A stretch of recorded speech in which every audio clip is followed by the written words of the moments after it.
Sarah Martinez adjusted her helmet one final time as the aircraft climbed to altitude. The rumble of the twin engines filled the cramped cabin where 12 experienced skydivers sat in full gear, checking their equipment with practiced efficiency. At 26, Sarah had completed over 800 jumps, but today felt different. Today, she was jumping with the elite Phoenix team, the most respected competitive skydiving group on the West Coast. First time jumping with the big leagues, rookie Jake Morrison, the team leader, called out over the engine noise. His voice carried that particular brand of arrogance that came with being a three-time national champion. The other team members chuckled, their eyes fixed on Sarah with a mixture of curiosity and skepticism. Sarah kept her expression neutral, though her jaw tightened slightly. She had earned her spot on this team through months of rigorous training and trials. Her precision in formation flying was exceptional, her canopy control flawless, and her ability to adapt mid-air had impressed even the most demanding instructors. Yet here she was, still being treated like an outsider. "I've been jumping for 7 years," she replied calmly, adjusting the straps of her rig. "Completed over 800 solo jumps and 300 formation jumps. I wouldn't call that rookie level." Marcus Chun, the team's formation specialist, looked up from checking his altimeter. "Numbers don't mean much up here, sweetheart. It's about how you perform when it counts. When you're falling 120 miles per hour with 11 other people, depending on you not to screw up their routine." The condescension in his voice was unmistakable. Sarah had dealt with this attitude throughout her climbing journey in what remained a male-dominated sport. She had started skydiving during her sophomore year of college, initially terrified but determined to overcome her fear of heights. What began as a personal challenge had evolved into a passion that consumed her free time and shaped her identity. "Altitude check," announced Lisa Wong, the only other woman on the team, and, ironically, the person who had been most resistant to Sarah's inclusion. 15,000 feet and climbing. Sarah glanced out the small window at the patchwork of farmland below. The California Central Valley stretched endlessly in all directions, interrupted only by the occasional town or highway that looked like toy models from this height. She had grown up in one of those small farming communities, the daughter of migrant workers who had sacrificed everything to give their children better opportunities. Her parents had never understood her passion for throwing herself out of perfectly functional aircraft. Her mother still crossed herself every time Sarah mentioned an upcoming jump, muttering prayers in Spanish for her daughter's safe return. Her father, a pragmatic man who had worked construction for 30 years, simply shook his head and asked when she was going to find a real job that didn't involve risking her life for fun. But Sarah knew this was more than just fun. Skydiving had taught her about precision, teamwork, and grace under pressure. It had shown her that she could trust herself completely, even when falling through empty air with nothing but fabric and cord lines between her and the ground. These skills had translated into every aspect of her life, helping her excel in her day job as an air traffic controller and giving her confidence she had never possessed before. 2,500 feet to exit, the pilot announced through the intercom. "Phoenix team, prepare for jump run." The team began their final equipment checks with military precision. Sarah watched them work, noting their fluid movements and unconscious coordination. These were people who had jumped together for years, who could read each other's intentions with a glance. She was the outsider, trying to fit into a machine that had been running smoothly without her. Jake stood up and began his pre-jump briefing, even though they had rehearsed this routine countless times on the ground. Standard 8-way formation, building to a 16-point star. "Sarah, you'll take the number 7 position, outside right. Your job is to maintain position and follow Lisa's lead. Don't try to be a hero. Don't try to anticipate. Just do exactly what we practiced, and try not to mess up the timing." The emphasis on try not to mess up wasn't lost on anyone in the aircraft. Sarah nodded, keeping her expression professional despite the heat rising in her cheeks. She had executed this formation dozens of times in training, never making a significant error. Her coaches had praised her natural ability to maintain precise distances and her quick adaptation to changing formations. Remember, Marcus added with a smirk, we're going for a regional record today. That means everything has to be perfect. No room for learning curves or beginner mistakes. Sarah bit back her response. She had reviewed the team's previous record attempts and identified several timing issues that had cost them points in past competitions. But pointing that out now would only reinforce their perception of her as an overconfident newcomer who didn't know her place. The aircraft reached jump altitude, and the pilot reduced power, causing that familiar sensation of floating that preceded every exit. Through the windows, the ground seemed impossibly far away, an abstract map of geometric shapes in brown and green. At 3,000 feet above ground level, they would have less than 2 minutes of free-fall time to complete their routine. Door opening, the jump master called out. The side door of the aircraft slid open with a rush of cold air that immediately filled the cabin. The sound of the wind became overwhelming, making communication possible only through hand signals and shouted commands. Sarah felt the familiar surge of adrenaline that came with seeing that rectangle of empty sky, knowing that in moments she would be falling through it at terminal velocity. Jake moved to the door and peered out, checking for aircraft traffic and weather conditions. The wind speed was perfect, visibility unlimited. Below them, the drop zone looked like a postage stamp, marked by the tiny orange windsock that would guide their canopy approaches once the freefall portion was complete. Climbing out, Jake shouted, positioning himself on the exterior step of the aircraft. One by one, the team members moved into their exit positions. Sarah found herself in the middle of the group, exactly where she belonged according to the formation plan.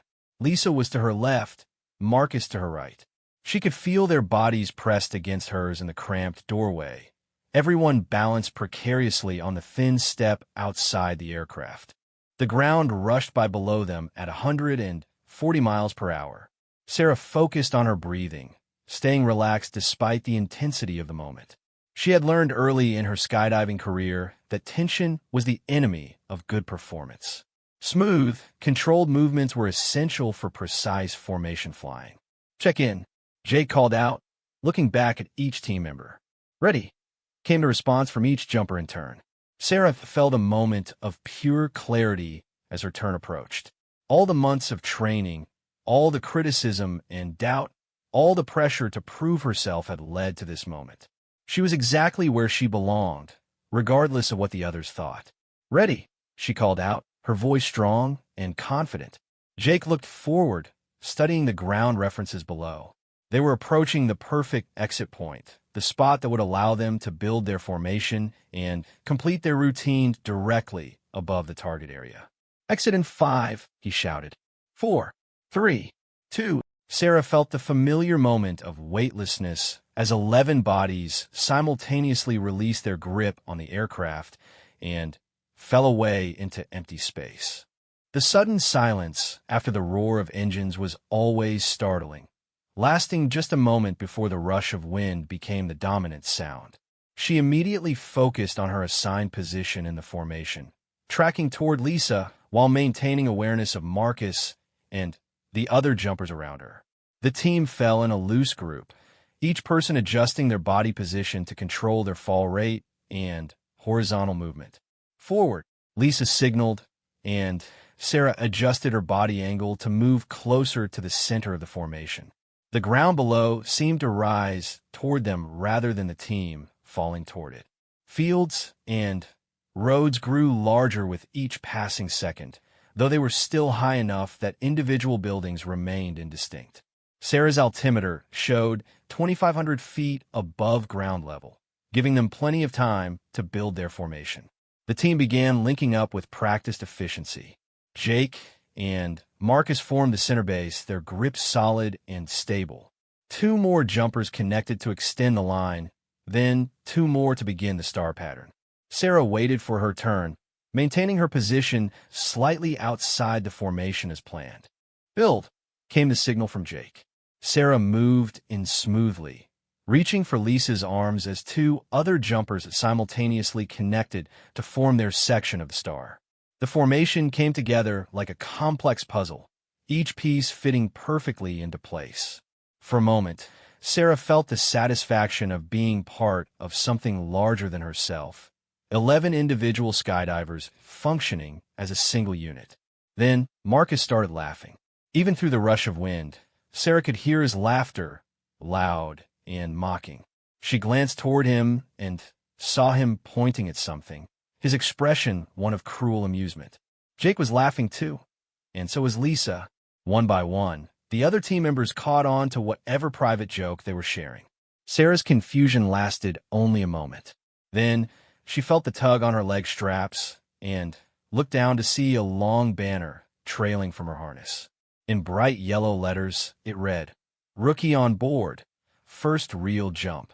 The humiliation hit her like a physical blow. They had attached the banner to her gear while she was focused on her equipment checks, probably while she was looking out the window during the climb to altitude. Now, she was falling through the sky at terminal velocity with a sign that announced her supposed inexperience to anyone on the ground who might be watching. But the joke wasn't finished. As Sarah watched in growing horror, Marcus reached into his jumpsuit and pulled out a small camera, apparently planning to document her embarrassment for posterity. The formation began to shift, with team members adjusting their positions to get better views of Sarah's humiliation. "Very funny," Sarah tried to shout over the wind, but her words were lost in the noise. Her altimeter showed 2,000 feet above ground level. In a normal jump, this would be the time to begin separation procedures, with each jumper moving away from the group to deploy their parachutes at safe distances. Instead, the team seemed determined to maintain the formation longer, keeping Sarah trapped in the middle while they continued their documentation of her embarrassment. At 1,500 feet, Sarah made a decision that would change everything.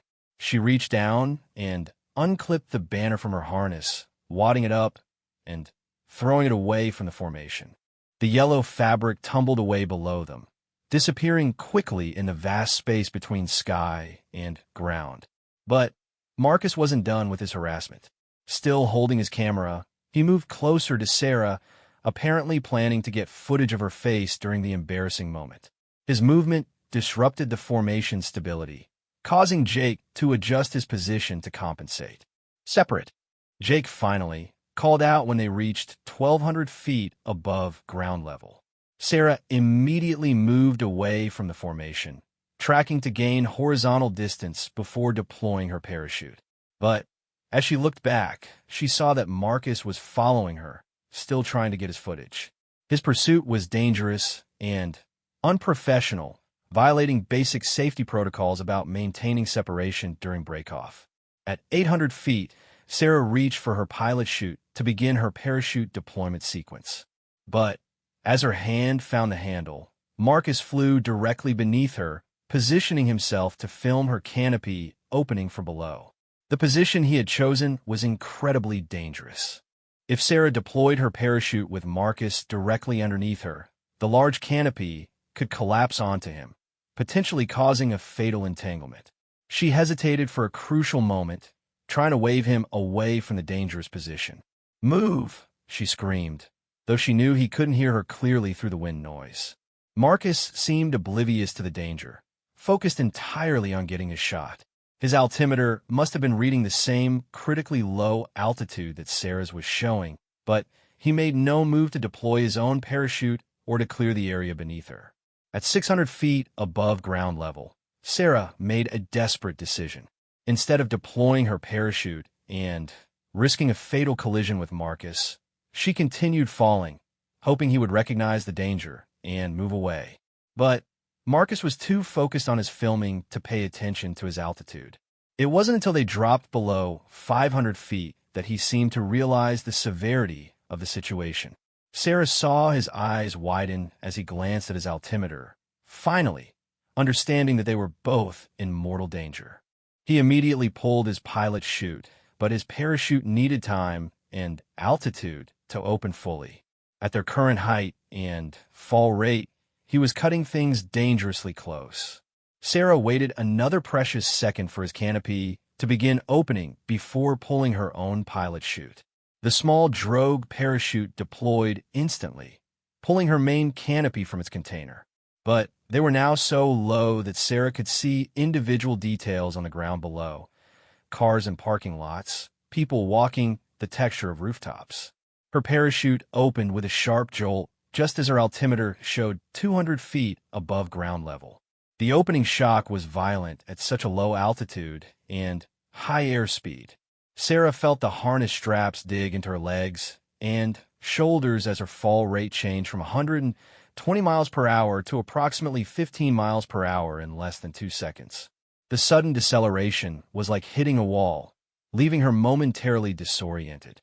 When her vision cleared, she found herself hanging beneath a fully inflated parachute, but with almost no altitude remaining for a normal approach and landing.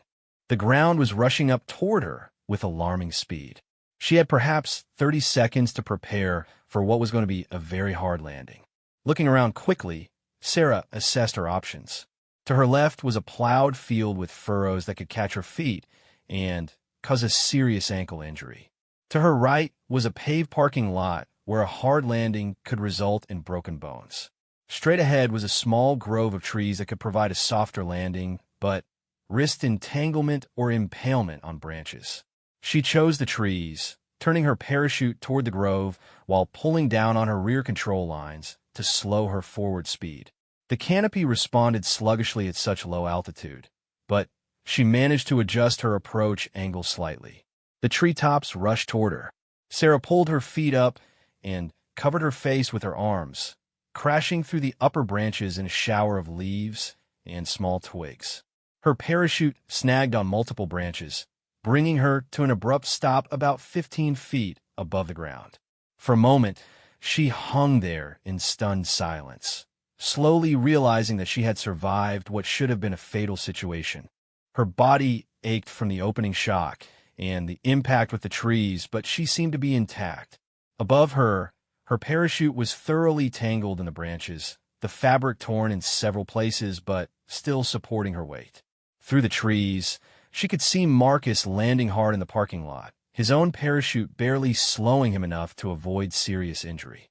The rest of the Phoenix team was scattered across the drop zone, landing safely in the designated areas with plenty of altitude to spare for proper canopy control. Sarah began the careful process of lowering herself to the ground, using her reserve parachute's deployment handle as an anchor point while she unclipped from her main harness. The 15-foot drop to the forest floor was manageable, though she landed awkwardly and felt something pop in her left ankle. As she sat on the ground, surrounded by the quiet of the small grove, Sarah felt a mixture of relief, anger, and determination flooding through her. She had survived, but just barely. The Phoenix team's practical joke had nearly killed both her and Marcus, and their behavior had been completely unacceptable by any standard of skydiving safety. But more than that, she realized something important about herself. Even in those critical moments when death seemed certain, she had remained calm and made good decisions. She had recognized the danger, adapted to circumstances beyond her control, and used her skills to survive a situation that could have been fatal. By the time the emergency vehicles arrived, followed by other members of the skydiving community who had witnessed the dangerously low deployment, Sarah had made a decision that would define the rest of her life. She was done being the outsider, trying to fit into someone else's team. It was time to build something new, something better, something that would show the Phoenix team and everyone else in the skydiving world what real excellence looked like. The paramedics checked her over and determined that her ankle was sprained but not broken. As they helped her into the ambulance for transport to the local hospital, Sarah looked back at the trees that had saved her life and made herself a promise. This wasn't the end of her story. This was just the beginning. Over the following weeks, as news of the incident spread through the tight-knit skydiving community, Sarah found herself at the center of a controversy that divided opinion sharply. Some defended the Phoenix team's actions as harmless hazing that had simply gone wrong due to poor judgment. Others condemned their behavior as dangerous and unprofessional, pointing out that practical jokes had no place in a sport where split-second decisions could mean the difference between life and death. The United States Parachute Association launched an investigation into the incident, interviewing witnesses and reviewing footage that had been taken by ground cameras. Marcus's own footage, recovered from his camera, clearly showed his dangerous pursuit of Sarah during the critical separation phase of the jump. But for Sarah, the investigation and community debate were secondary concerns. She was focused on something much more important: planning her comeback. As she sat in her small apartment with her ankle elevated and ice packs rotating between her various bruises, she began designing a training program that would push her skills to levels the Phoenix team had never imagined. She also began reaching out to other talented skydivers who had been overlooked or dismissed by the established teams. Women who had been told they weren't strong enough for certain formations. Older jumpers who had been pushed aside in favor of younger athletes. International skydivers who struggled with the politics and favoritism of American competitive teams. What she found was a reservoir of talent and determination that had been largely ignored by the sport's elite circles. These were people who had the skills and dedication to compete at the highest levels, but lacked the connections or demographics that the established teams preferred. One evening, about 3 weeks after the incident, Sarah received an unexpected phone call. The voice on the other end was crisp and professional, with just a hint of a Southern accent. "Miss Martinez? This is Colonel Patricia Williams, retired United States Air Force. I understand you've had some difficulties with the Phoenix team." Sarah recognized the name immediately. Colonel Williams was a legend in military parachuting circles, a former member of the Air Force Academy parachute team who had gone on to serve as a test pilot and aerospace engineer. She had competed internationally and held several formation skydiving records that still stood today. "Yes, ma'am. That's one way to put it.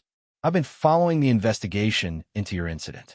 I've also been watching footage of your previous jumps. You have exceptional natural ability, young lady. More importantly, you have the kind of character that can't be taught." Sarah felt a surge of excitement mixed with nervousness. "Thank you, ma'am. That means a lot coming from you. I'm calling because I have a proposition for you. I've been thinking about returning to competitive skydiving, but not with any of the existing teams. I want to build something new, something that focuses on excellence rather than politics. Would you be interested in discussing that possibility?" As Sarah listened to Colonel Williams outline her vision for a new kind of competitive team, she felt the pieces of her future beginning to fall into place. The humiliation and danger she had experienced with the Phoenix team wasn't going to define her career. Instead, it was going to be the catalyst for something much bigger and more important. "When do we start?" Sarah asked, surprising herself with the confidence in her voice.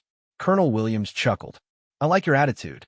Let's meet next week and start putting together a team that will show these establishment groups what real skydivers can accomplish." As Sarah hung up the phone, she looked out her window at the evening sky and smiled. The Phoenix team thought they had broken her, thought they had proven she didn't belong in their world. They had no idea that they had just created their own worst nightmare. A determined competitor with nothing left to lose and everything to prove. 6 months after the incident that nearly killed her, Sarah Martinez stood in the equipment room of Colonel Patricia Williams' private training facility, surrounded by state-of-the-art parachuting gear that represented a complete revolution in her approach to the sport. The converted aircraft hangar in Central California had been transformed into a world-class training center, complete with wind tunnel access, video analysis systems, and equipment that most competitive teams could only dream of owning. "Your vertical speed is still inconsistent in the final approach phase," Colonel Williams observed, reviewing slow-motion footage of Sarah's most recent jump on a large monitor. "You're allowing emotional tension to affect your body position just before formation lockup." Sarah studied the video, noting the subtle changes in her fall rate that the colonel had identified. Even after hundreds of training jumps, she was still discovering small flaws in her technique that could be improved. The level of precision that Colonel Williams demanded was unlike anything she had experienced with previous instructors. "I see it now. My shoulders are rising slightly when I extend for the grip. That's changing my surface area and slowing my fall rate by maybe 2 miles per hour. Exactly. At our level of competition, 2 miles per hour might as well be 20. When we're building formations with 8 different people converging from different directions, everyone's fall rate has to be identical within a fraction of a mile per hour. The team that Colonel Williams had assembled over the past 6 months was unlike any group Sarah had ever worked with. Each member had been selected not just for their individual skills, but for their ability to function as part of a precision unit that operated more like a military squadron than a traditional recreational skydiving team. Jessica Chun, a former gymnast and aerospace engineer, brought an analytical approach to formation design that had revolutionized their routines. Her background in physics and her understanding of aerodynamics allowed her to predict exactly how different body positions would affect group dynamics during complex maneuvers. David Santos, a 20-year veteran of military special operations, contributed discipline and tactical thinking that transformed their training methodology. His experience with high-pressure decision-making under extreme conditions had proven invaluable during the fast-paced problem-solving required in competitive formation skydiving. Maria Volkov, a former circus performer from Russia, possessed body control skills that seemed almost impossible to someone who hadn't witnessed them firsthand. Her ability to make precise adjustments to her body position while falling at terminal velocity was so refined that she could literally adjust her fall rate by half a mile per hour simply by changing the angle of her fingers. The team also included Thomas Mitchell, an Air Force test pilot whose experience with experimental aircraft had given him an intuitive understanding of three-dimensional movement in space. His ability to maintain spatial awareness during complex rotational maneuvers made him invaluable during the most challenging formation transitions. Rounding out the group was Dr. Amanda Foster, a sports psychologist who had worked with Olympic athletes and who brought a scientific approach to mental conditioning that was completely foreign to traditional skydiving culture. Her techniques for maintaining focus and managing stress had already transformed Sarah's ability to perform under pressure. Colonel Williams had named the team Precision Air, and their training methodology was based on military principles that emphasized systematic improvement, detailed analysis, and absolute accountability for performance. Every jump was recorded from multiple angles, analyzed frame by frame, and used to develop specific improvement targets for each team member. The Phoenix team just announced their entry in the national championships next month, Jessica reported, looking up from her laptop where she was reviewing competition announcements. They're claiming they've improved their routine and expect to set a new record. Sarah felt a familiar tightness in her chest at the mention of her former tormentors, but the reaction was different now than it had been 6 months ago. Instead of anger or hurt, she felt a cold determination that had been refined through months of intensive training. "What's their best documented time for a 16-point sequential routine?" she asked. 47 seconds for a complete build and break sequence, Jessica replied. "That's their personal best, achieved under ideal conditions with perfect weather." Colonel Williams smiled, expression that had become familiar to Sarah over the months of training. It was the look of someone who possessed information that others lacked, the confidence of a strategist who had already seen several moves ahead in the game. "Show them our time from yesterday's training jump." Jessica pulled up another file on her laptop and rotated the screen so Sarah could see the numbers clearly. The stopwatch display showed 39 seconds and 12 hundredths for their most recent 16-point sequential routine. Sarah stared at the numbers, hardly believing what she was seeing. "That's more than 7 seconds faster than their record time. And we did it in less than ideal wind conditions," David added, "with a crosswind of 12 knots that should have slowed us down by at least 2 seconds. The improvement in Sarah's performance over the past 6 months had been dramatic, but it was the result of systematic training that addressed every aspect of competitive skydiving. Colonel Williams had identified weaknesses in traditional training methods that most teams never recognized, much less corrected. Physical conditioning was the foundation of their program. While most skydivers focus primarily on cardiovascular fitness and basic strength training, Precision Air followed a regimen designed specifically for the demands of formation flying.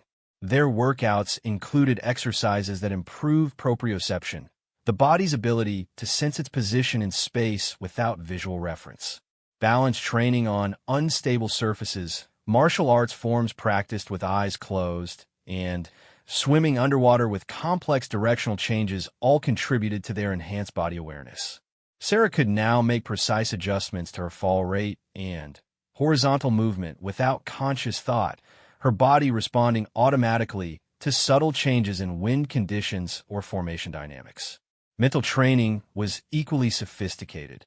Dr. Foster had taught them visualization techniques that allowed them to rehearse entire jump sequences mentally, programming their muscle memory before ever boarding an aircraft. They practiced meditation methods that helped them maintain focus during the chaos and sensory overload of high-speed formation flying. The mind-body connection in skydiving is more critical than in almost any other sport, Dr. Foster explained during one of their weekly psychology sessions. You're operating in 3 dimensions at high speed with multiple variables changing constantly. Your conscious mind isn't fast enough to process all that information and make deliberate decisions. You need to train your unconscious responses to be perfect. The technical aspects of their training were equally advanced.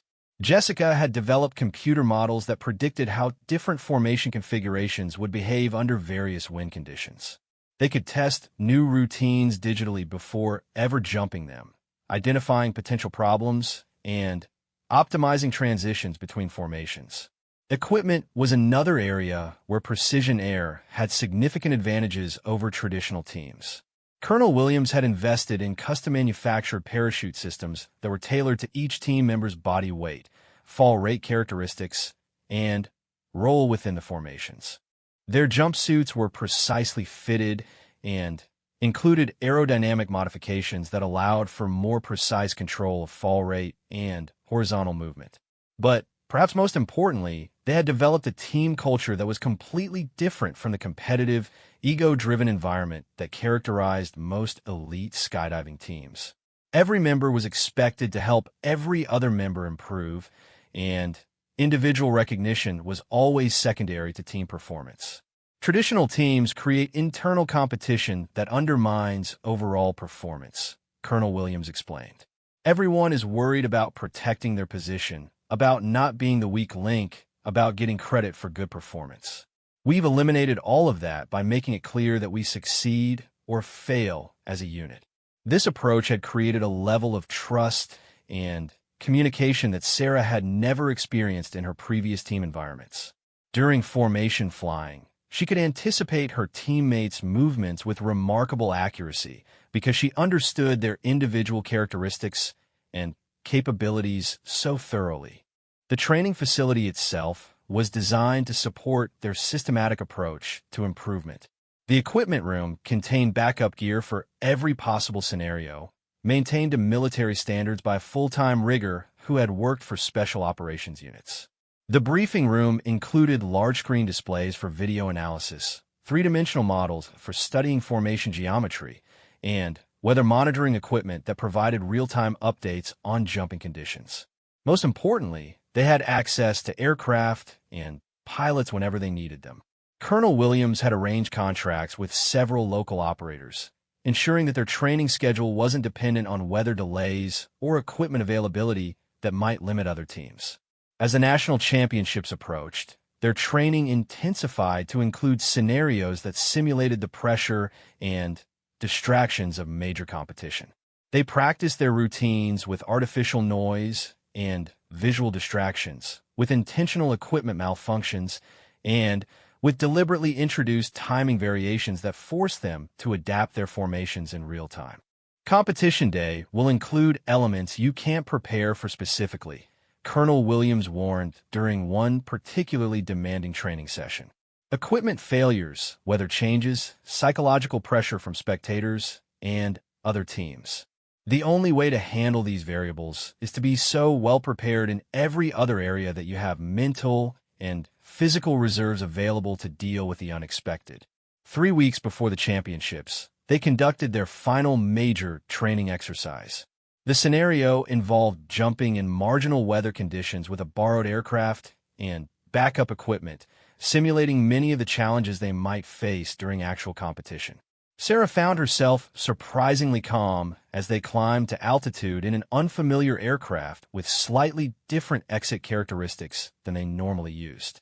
6 months earlier, these variations would have created anxiety and affected her performance.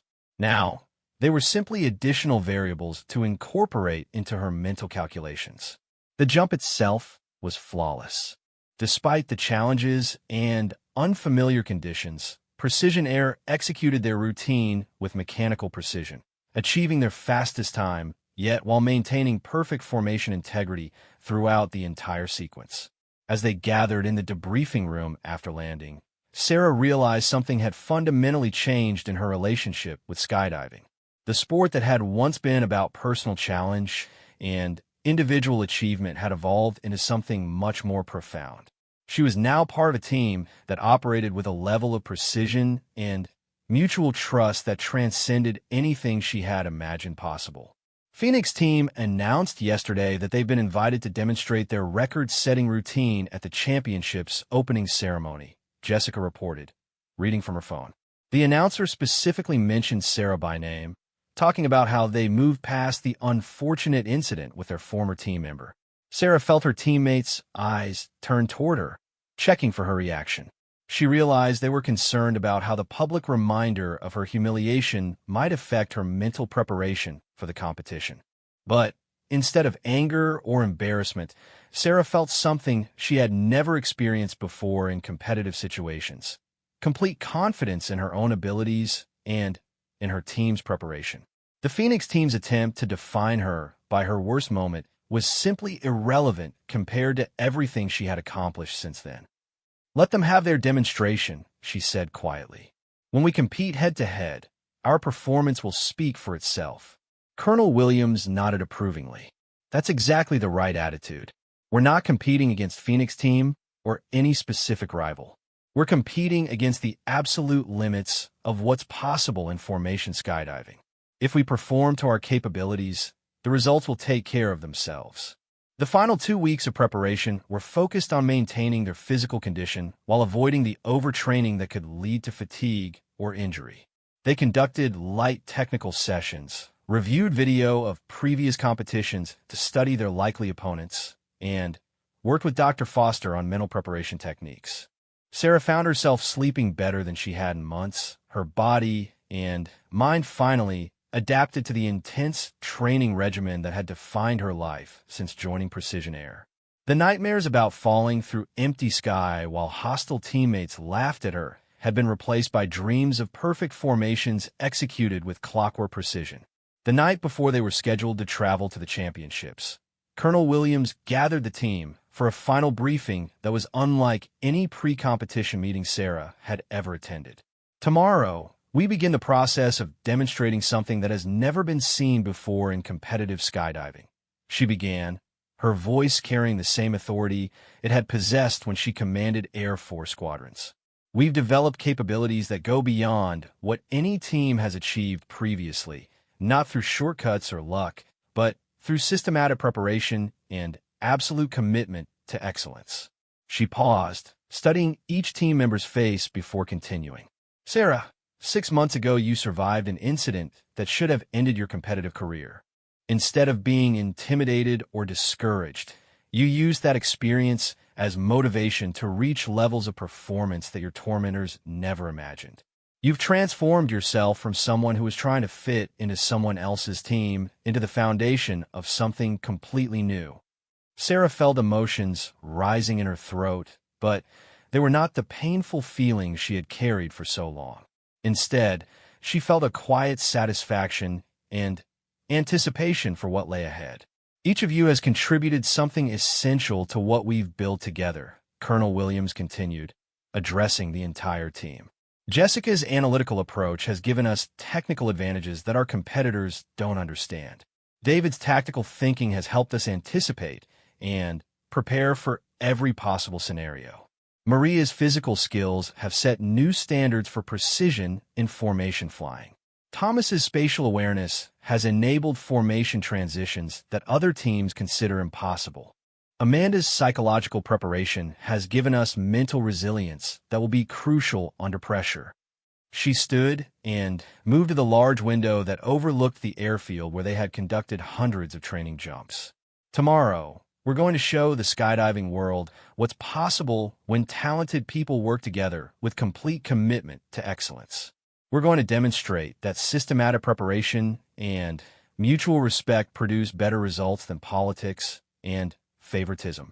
And we're going to prove that the people who tried to destroy Sarah's career created something much more dangerous than they ever imagined. A team with nothing to prove and everything to gain. As the team members said their goodbyes and headed home for their final night of rest before competition, Sarah remained in the briefing room for a few minutes, looking at the video monitors that displayed footage from their training progression over the past 6 months.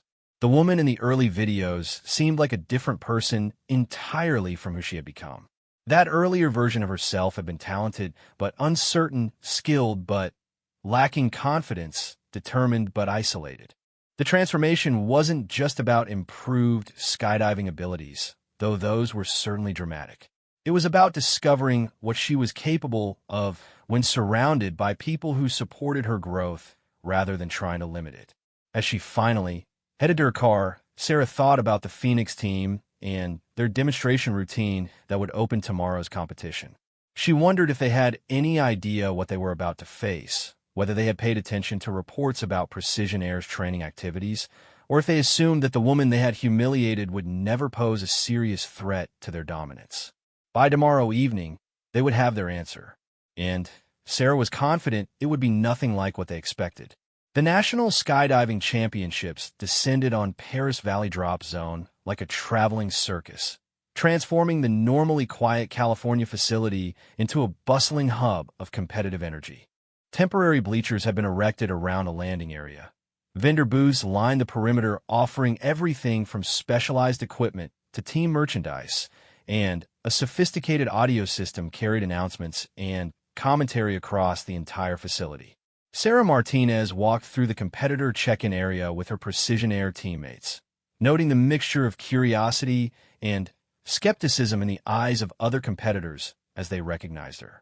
Word had spread through the tight-knit skydiving community about the new team that Colonel Williams had assembled, but most people seemed to view them as an interesting experiment rather than a serious competitive threat. Look who decided to show up. Marcus Chin's voice carried across the registration tent, loud enough to ensure that everyone in the area could hear him. I hope you guys brought backup gear in case something goes wrong at altitude again. The Phoenix team occupied a prime position near the center of the competitor area, their equipment arranged with military precision and their team banner prominently displayed. Jake Morrison, still wearing his trademark arrogant smile, was signing autographs for young skydivers who clearly viewed him as a celebrity. Sarah felt her teammates' attention turn toward her, checking her reaction to the deliberate provocation. But instead of the anger or embarrassment she might have felt 6 months earlier, she experienced something entirely different, a cold analytical assessment of her former tormentors that revealed details she had never noticed before. Marcus was carrying excess weight around his midsection, suggesting his physical conditioning had declined since their last encounter. Jake's equipment showed signs of wear that indicated either financial constraints or neglect of maintenance standards. Lisa Wong, the team's formation specialist, was reviewing notes frantically, behavior that suggested uncertainty rather than confidence in their preparation. "They're nervous," Maria Volkov observed quietly, her experienced eye catching the same details Sarah had noticed. Professional athletes develop instincts about when opponents are genuinely confident versus when they're projecting false confidence to intimidate competitors. Colonel Williams approached the registration table with characteristic military bearing, her presence immediately commanding respect from tournament officials who clearly recognized her reputation.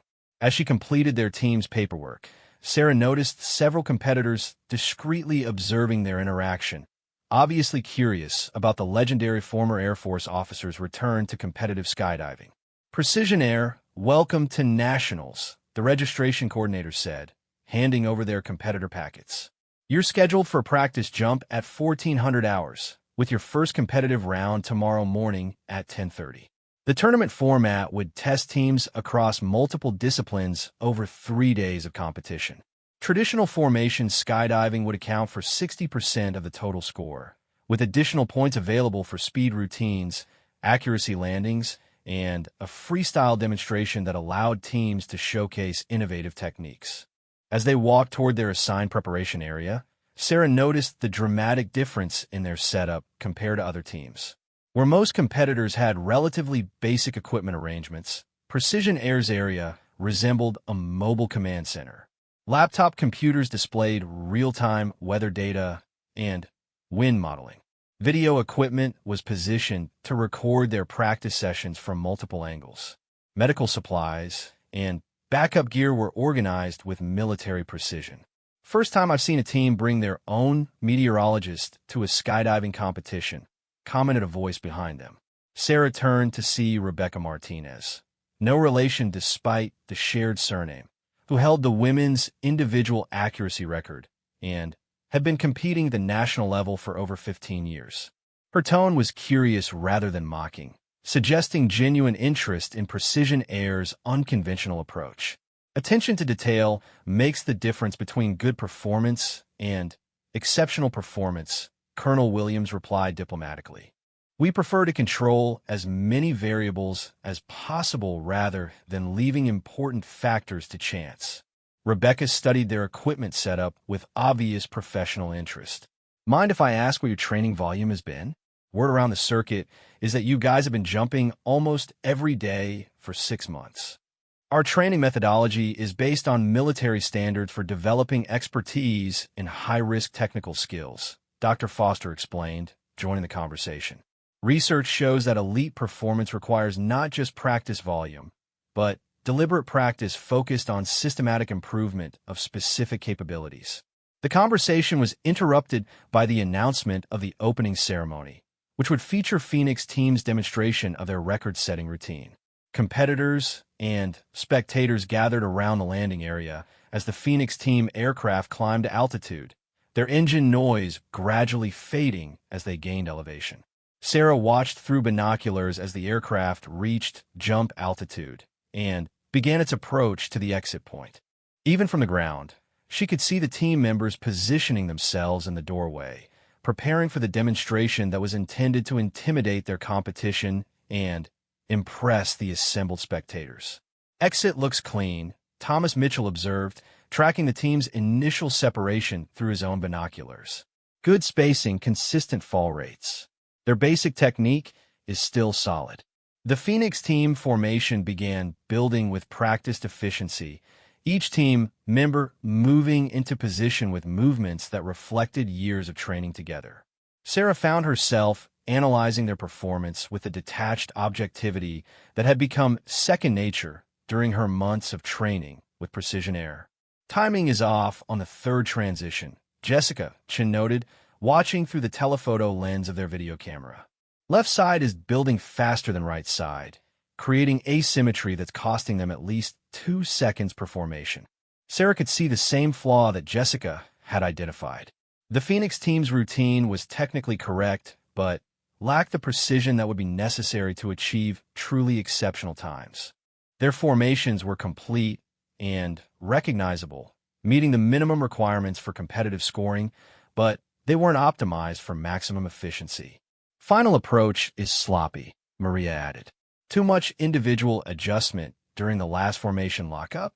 In perfect conditions like today, that suggests inadequate preparation for variable scenarios. When the demonstration concluded, the crowd applauded enthusiastically, clearly impressed by the spectacle of 8 skydivers executing a complex routine with apparent ease. But Sarah noticed that her teammates were exchanging glances that suggested their assessment of the Phoenix team's capabilities was significantly different from the audience's reaction. Time, Colonel Williams asked quietly. Jessica checked the stopwatch function on her tablet. 49 seconds, 600ths. That's actually slower than their documented record time. The announcement that followed confirmed Jessica's measurement. Phoenix team's demonstration time was announced as 49 and 1/10 seconds, presented as an impressive display of precision and teamwork. The announcer specifically mentioned that the routine represented the current regional record, emphasizing the level of performance that competitors would need to match in order to be competitive. As the crowd dispersed and teams began preparing for afternoon practice sessions, Sarah felt a familiar sensation that she had learned to recognize during months of training with precision air. It was the feeling of being completely prepared for a challenge, of possessing capabilities that exceeded what would be required for success. Practice jump in 30 minutes, Colonel Williams announced, checking her watch. This will be our final technical rehearsal before competitive rounds begin. I want to see the routine executed exactly as we've trained it, with no modifications or creative additions.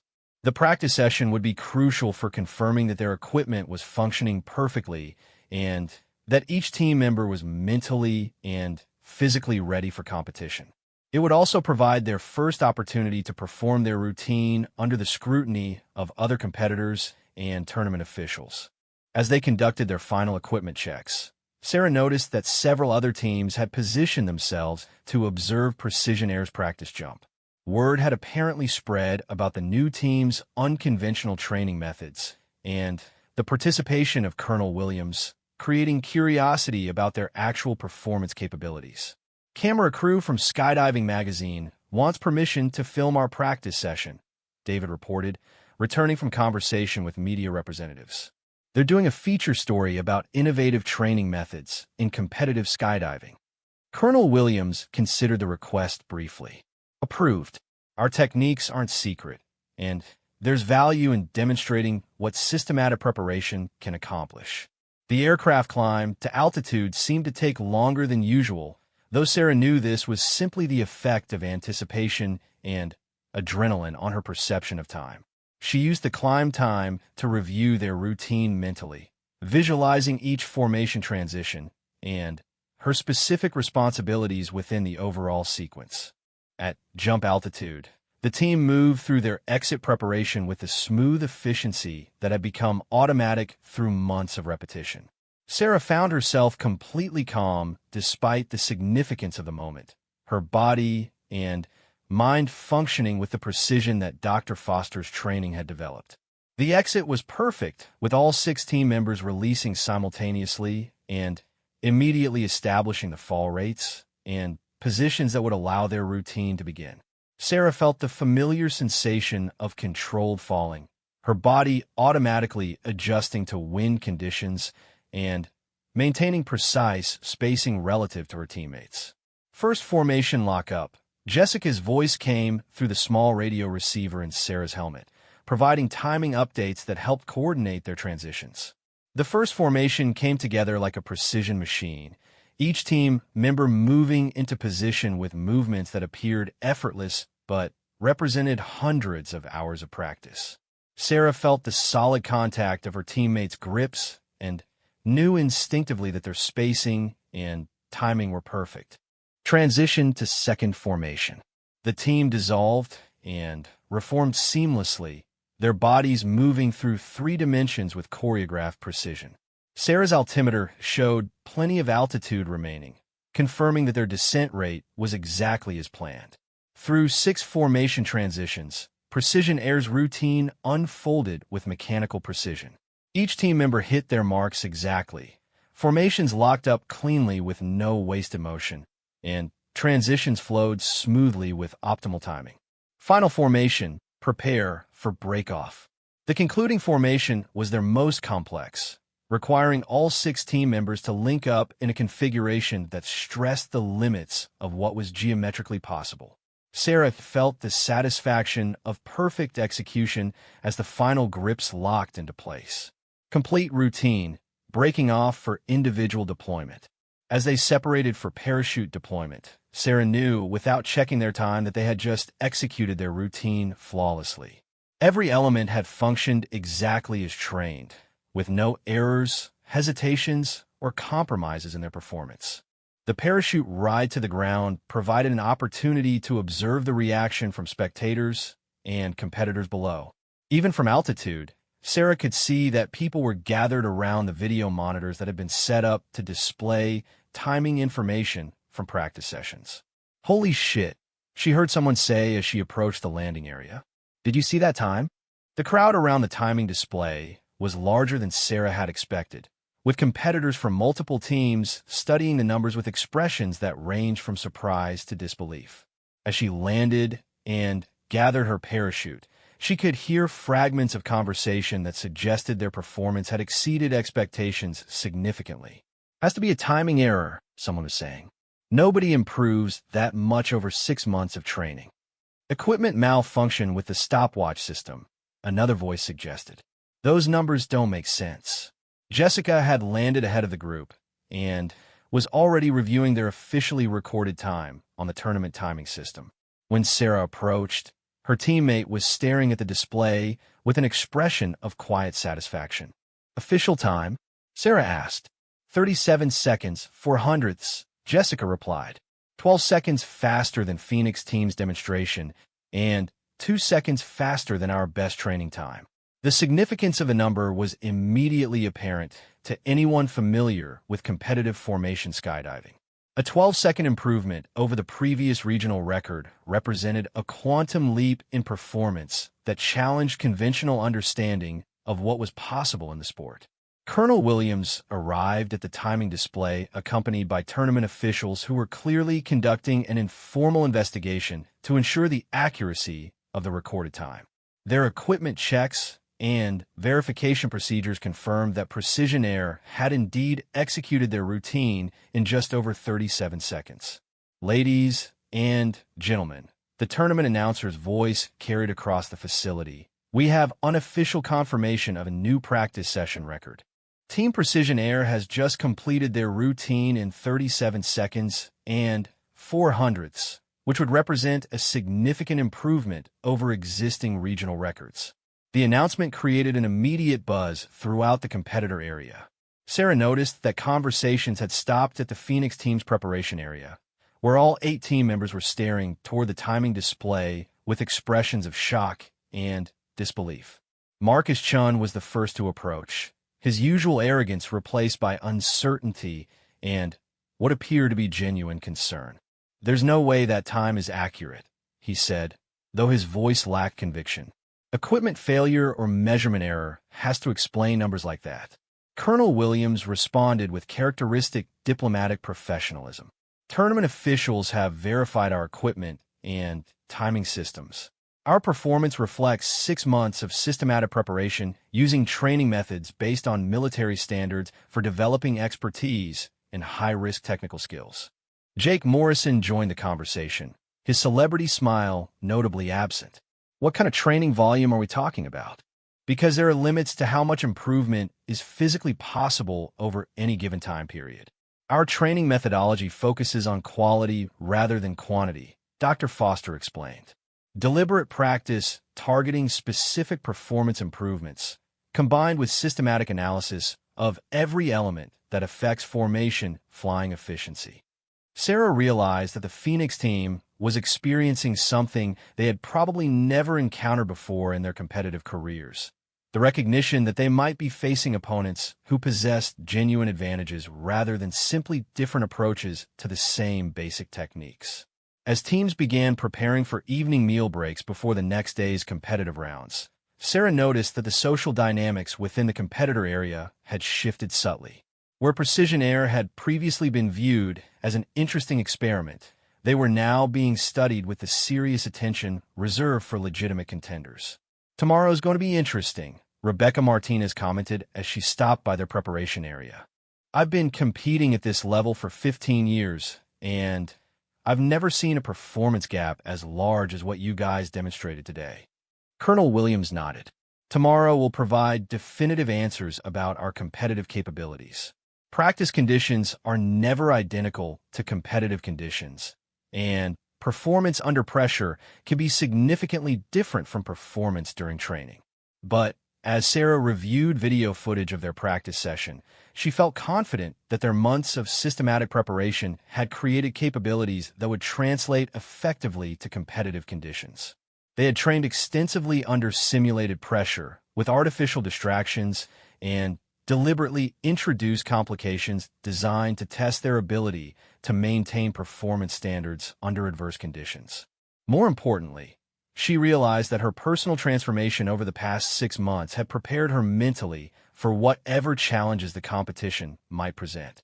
The woman who had been humiliated and nearly killed by the Phoenix team's malicious prank no longer existed.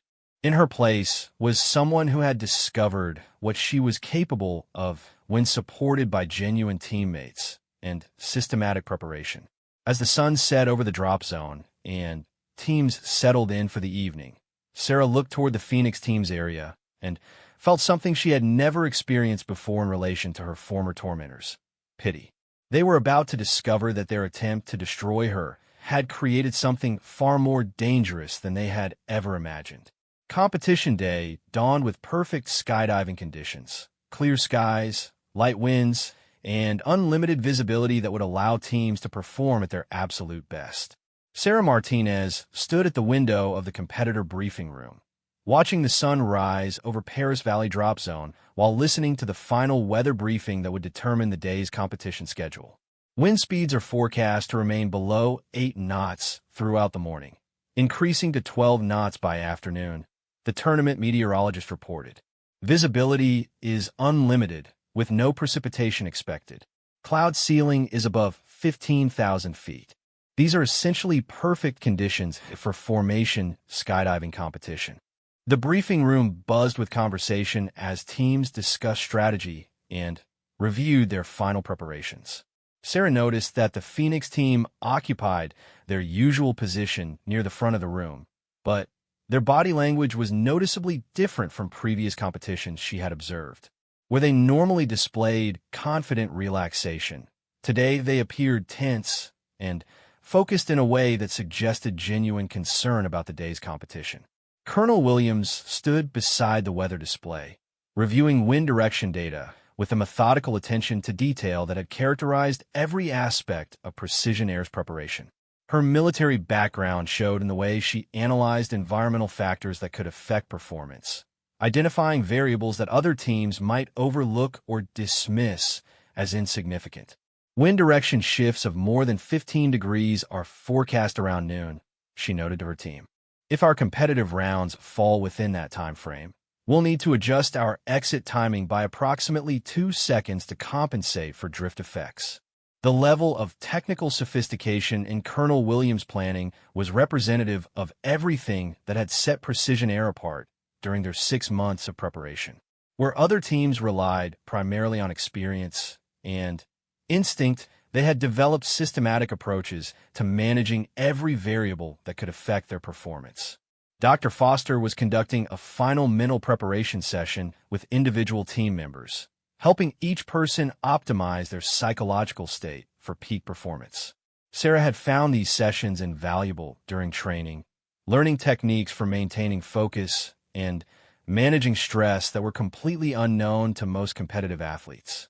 Remember that your months of preparation have created capabilities that exceed what will be required today, Dr. Foster reminded Sarah during their brief consultation. Trust your training, trust your teammates, and execute exactly as you practiced. The outcome will take care of itself. As teams began moving to the flight line for equipment loading and final preparations, Sarah felt the familiar calm that had become her normal state during high-pressure situations. The anxiety and self-doubt that had characterized her earlier competitive experiences had been replaced by quiet confidence in her own abilities and absolute trust in her teammates' preparation. First competitive round will begin with a random draw to determine jumping order, the tournament director announced. Teams will be called to the aircraft 30 minutes before their scheduled exit time. The random draw process would determine not only the order of competition, but also the specific aircraft and pilots that each team would use. This element of chance was designed to ensure that all teams faced equal conditions, preventing anyone from gaining advantages through preferential treatment or superior equipment access. Precision Air, you're scheduled for the 3rd slot in round 1, the tournament coordinator announced. Phoenix team will jump in the 7th position. Aircraft assignment and pilot briefings will be conducted 15 minutes before your call time. Sarah exchanged glances with her teammates, recognizing that their early position in the jumping order could provide either advantages or disadvantages depending on how conditions developed throughout the morning. Jumping early would guarantee optimal weather conditions, but would also mean performing without knowledge of scores posted by other teams. Perfect, Colonel Williams stated with characteristic confidence. Early position allows us to set the standard that other teams will need to match. We'll establish our baseline performance and let everyone else worry about response tactics. The 30 minutes before their call time passed quickly as Precision Air conducted their final equipment checks and reviewed their routine one last time. Sarah found herself remarkably relaxed despite the significance of the moment, her body and mind functioning with the precision that months of systematic training had developed. Precision Air, report to aircraft loading, came the announcement over the drop zone's public address system. As they walked across the flight line toward their assigned aircraft, Sarah became aware that their movement was being watched by competitors, spectators, and media representatives who clearly recognized the significance of a new team's first competitive performance. Camera crews followed their progress, and she could hear fragments of commentary about their unconventional training methods and yesterday's record-setting practice session. The aircraft they had been assigned was a twin otter, familiar to all team members from their extensive training flights over the past 6 months. The pilot, a veteran of competitive skydiving events, reviewed flight profiles and exit procedures with professional efficiency while ground crews completed final safety checks. Weather conditions are holding steady, the pilot reported during his briefing. Wind speeds at altitude are 6 knots from the southwest, well within normal parameters for competition jumping. Climb time to 15,000 feet will be approximately 12 minutes. As they boarded the aircraft and began the climb to altitude, Sarah used the time for final mental preparation, reviewing her specific responsibilities within their routine and visualizing each formation transition. The months of training had made these mental rehearsals automatic, helping to program her muscle memory for flawless execution. Through the aircraft windows, she could see the landing area below growing smaller as they gained altitude. The geometric pattern of runways, buildings, and spectator areas looked like a detailed map from their current height, reminding her of the vast three-dimensional space through which they would soon be falling. Altitude check, 10,000 feet, Thomas Mitchell announced, monitoring their climb rate on his digital altimeter. 5 minutes to exit altitude. The team began their final equipment checks with a systematic efficiency that had become second nature through months of repetition. Each team member verified their own gear and cross-checked their teammates' equipment, ensuring that every buckle, strap, and connection met their exacting standards. Radio check. Jessica's voice came through Sarah's helmet receiver, confirming that their communication system was functioning properly. All team members confirmed clear radio reception. Clear, came the response from each team member in turn. As they approached jump altitude, Sarah felt the familiar sensation of controlled anticipation that had replaced the nervous anxiety of her earlier competitive experiences. Her heart rate was elevated but controlled, her breathing steady and deep, her mental focus sharp and clear. 2 minutes to exit, the pilot announced. Colonel Williams began the final briefing that would coordinate their exit timing and initial formation setup. Despite having rehearsed these procedures hundreds of times, she reviewed each element with military precision, ensuring that every team member was mentally synchronized for optimal performance. Exit sequence Delta. Initial fall rate 120. First formation lock up at 2,500 feet above target altitude, she recited. Questions or concerns from any team member? Negative, came a unified response. 1 minute to exit. The aircraft door opened with a rush of cold air that immediately filled the cabin. Sarah felt the familiar surge of adrenaline that accompanied seeing that rectangle of empty sky, knowing that in moments she would be falling through it at terminal velocity with her teammates. Climbing out, Colonel Williams announced, moving to her position on the aircraft's exterior step. One by one, the team members moved into their exit positions, each person taking their assigned place in the formation that would determine their initial configuration as they fell away from the aircraft. Sarah found herself in the center of the group, surrounded by teammates whose capabilities she trusted completely. The ground rushed by below them at 140 miles per hour, but Sarah's attention was focused entirely on the coordination signals that would determine their exit timing. Months of training had taught her to block out distractions and concentrate solely on the technical elements that would determine their performance. Exit in 5, Colonel Williams called out. 4, 3, 2, exit. 6 bodies released simultaneously from the aircraft and fell away into empty space with the synchronized precision of a military unit. The sudden silence after the roar of engines lasted only a moment before the rush of wind became the dominant sensory input. Sarah immediately focused on her assigned position within the formation, adjusting her body position to achieve the exact fall rate and horizontal movement that their routine required. Around her, she could see her teammates making similar adjustments with movements that appeared effortless but represented hundreds of hours of practice. Altitude 2,500 above target. Jessica's voice came through the radio system, initiating first formation sequence. The team converged toward the center of their formation area with movements that looked choreographed but were actually the result of systematic training that had programmed their responses to be automatic. Each team member knew exactly where to be at every moment of their routine, eliminating the hesitation and uncertainty that characterized less prepared teams. Sarah felt the solid contact of her teammates' grips as the first formation locked into place with mechanical precision. The configuration was geometrically perfect, with each team member positioned exactly as their training had specified. No adjustments or corrections were needed. First formation complete, transitioning to sequence 2, Jessica announced. The team dissolved and reformed with fluid efficiency, their bodies moving through three-dimensional space with the precision of a complex machine. Sarah's altimeter showed optimal descent rate, confirming that their timing was exactly as planned. Through 6 formation transitions, Precision Air executed their routine with the flawless precision that months of systematic preparation had created. Each element functioned exactly as trained, with no errors, hesitations, or compromises in performance.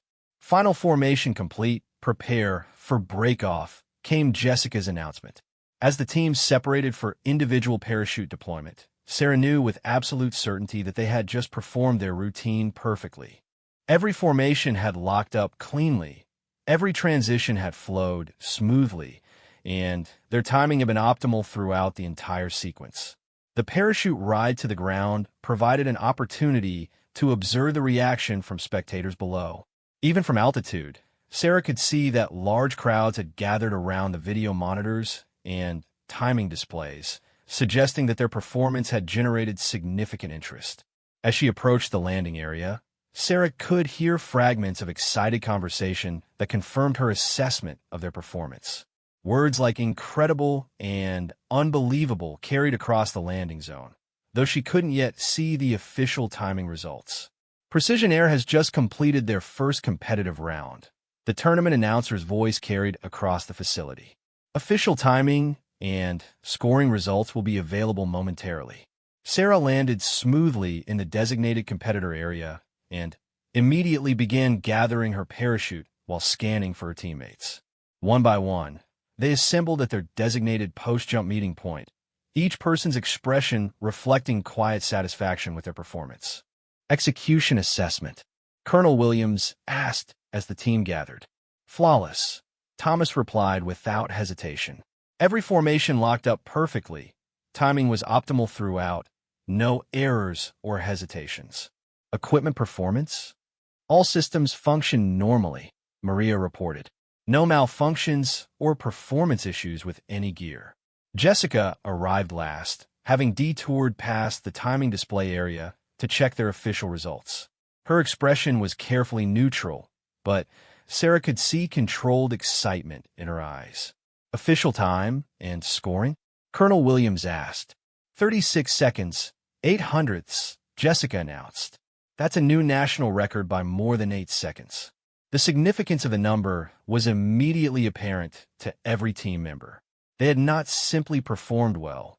They had redefined what was considered possible in competitive formation skydiving. Verification status?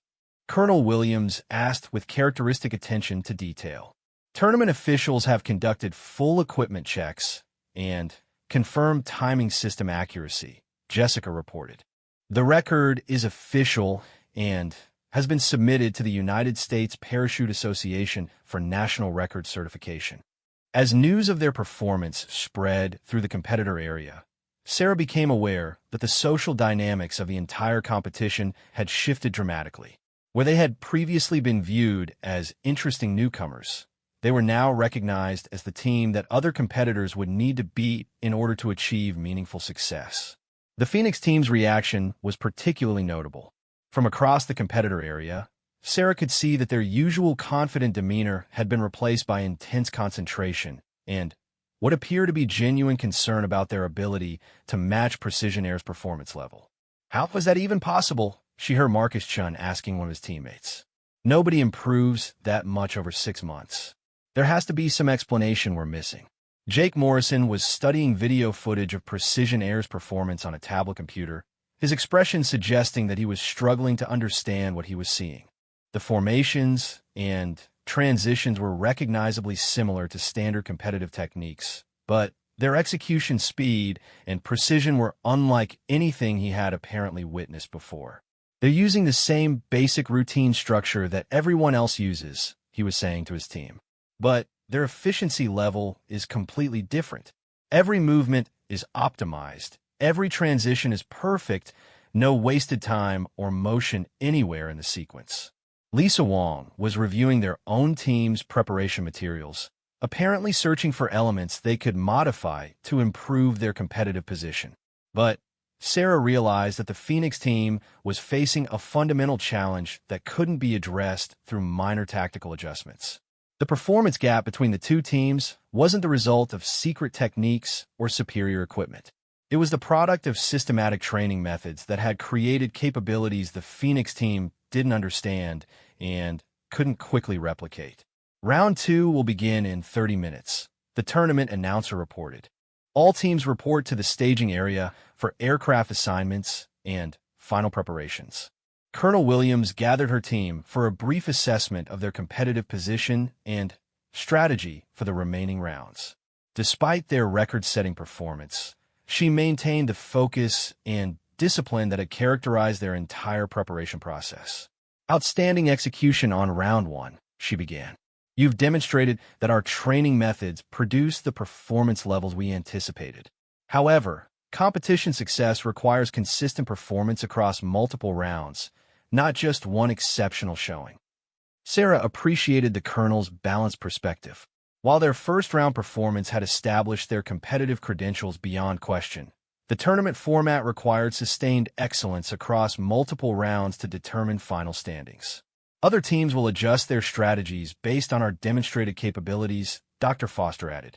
We should expect more aggressive approaches and potentially desperate tactics as the competition progresses. The second round proceeded with precision air jumping in the 5th position, providing an opportunity to observe how other teams responded to the performance standard they had established. Several teams attempted more ambitious routines than they had originally planned, apparently hoping to match Precision Air's time through increased complexity. But Sarah noticed that these tactical changes generally produced worse results rather than better ones. Teams that attempted formations beyond their normal capabilities struggled with timing and precision, accumulating penalties that negated any potential time advantages. When Precision Air's turn arrived for round 2, they executed their routine with the same systematic precision that had characterized their first performance. If anything, their second execution was slightly faster, as minor inefficiencies from their first jump were eliminated through real-time adjustment. 36 seconds, 200ths, Jessica announced after checking their official time. 600ths faster than round 1. The improvement was small but significant, demonstrating that their performance was not only exceptional, but also consistent and potentially still improving. By contrast, Most other teams showed slight degradation in their second-round times, reflecting the psychological pressure of trying to match an apparently impossible standard. Phoenix team's second-round performance was particularly telling. Despite obvious efforts to increase their formation speed and reduce transition times, their official time was actually slower than their first round, coming in at 49 and 7/10 seconds. "They're trying too hard," Maria observed, watching video of Phoenix team's landing. "Pushing beyond their normal capabilities instead of executing cleanly within their established skill level." Colonel Williams nodded. Desperation tactics rarely improve performance in precision sports. Their best strategy would be to focus on flawless execution of their proven routine rather than attempting innovations under competitive pressure. The third and final round of formation competition would determine final standings and establish the new national champions. As teams prepared for their concluding performances, Sarah realized that Precision Air had already achieved something far more significant than simply winning a competition. They had demonstrated that systematic preparation and scientific training methods could produce performance levels that challenged conventional understanding of what was possible in competitive skydiving. Their success wasn't just personal vindication for Sarah's journey from humiliation to excellence. It was proof that innovation and commitment could overcome established hierarchies and traditional advantages. Final round positions have been determined, the tournament announcer reported. Precision Air will jump in the 4th position, followed by Phoenix Team in the 5th slot. The positioning meant that Phoenix Team would jump immediately after Precision Air, creating a direct comparison that would be impossible for spectators and competitors to ignore. Sarah realized that this would provide a definitive demonstration of the performance gap between the two teams.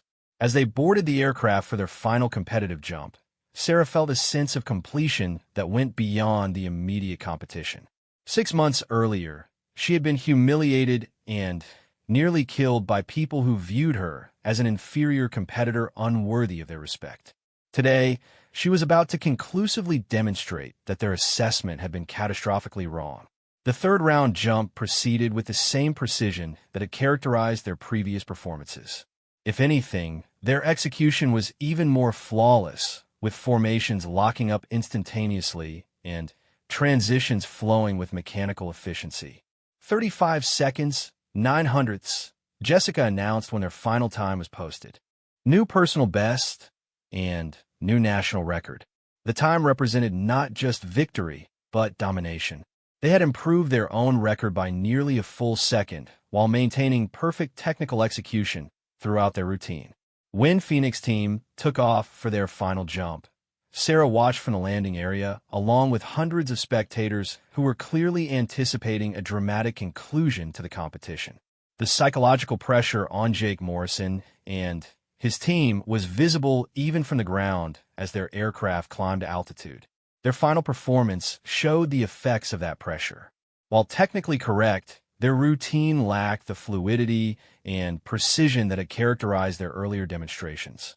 Formations took longer to lock up, transitions were hesitant, and their overall timing reflected the uncertainty that had replaced their previous confidence.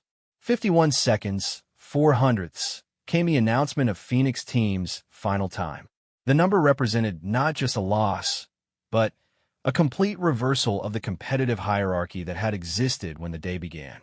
Precision Air had won by margins that eliminated any possibility of dispute or controversy about their superiority. As Sarah stood on the awards platform an hour later, accepting the gold medal for national champions, she looked out at the assembled crowd and realized that her journey had come full circle. The woman who had been mocked and nearly killed for being supposedly inferior had become the undisputed best in her sport. But more than personal vindication, their victory represented something larger. It proved that excellence wasn't determined by politics, favoritism, or social hierarchies. It was the result of systematic preparation, mutual respect, and absolute commitment to improvement. Colonel Williams stood beside her on the platform, her own gold medal reflecting decades of military service and competitive achievement.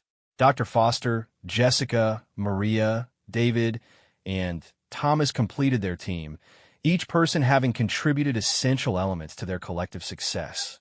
From the audience, Sarah could see the Phoenix team watching the ceremony with expressions that mixed shock, disbelief, and what might have been grudging respect.